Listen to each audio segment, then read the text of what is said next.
And a false growth mindset is where you think that you have a growth mindset just because you've grown.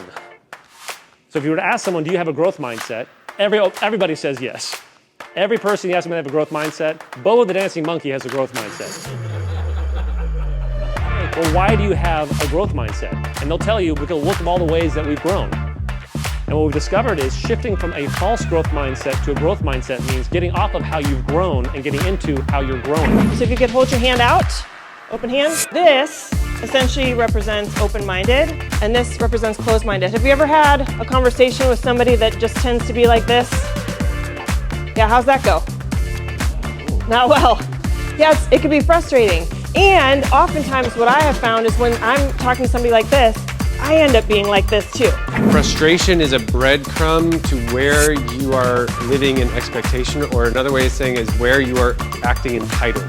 Frustration, therefore, is resourceful, highly resourceful, because you say, I am really frustrated about the situation that keeps happening, or that I keep running into this thing, and it can be a great breadcrumb to say, okay, what expectation am I living, and can I move into a much less dramatic space? You write down all the things you want from someone that maybe you're frustrated getting from them, and what you do is you take a second, and I did this just 2 days ago, you take it and you write down all the things you want for them.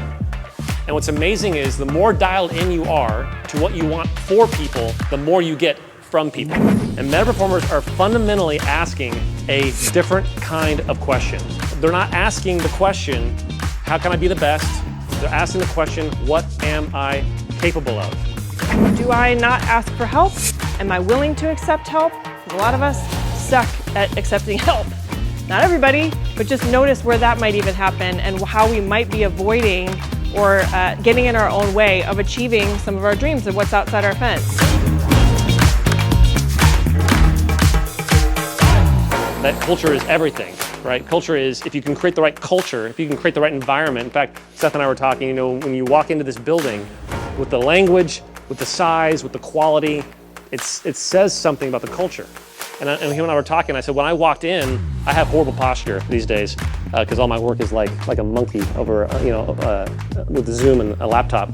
I said, walking into this building makes me want to sit up a little taller. And that's a cultural thing. If you can get the culture right, it changes everything.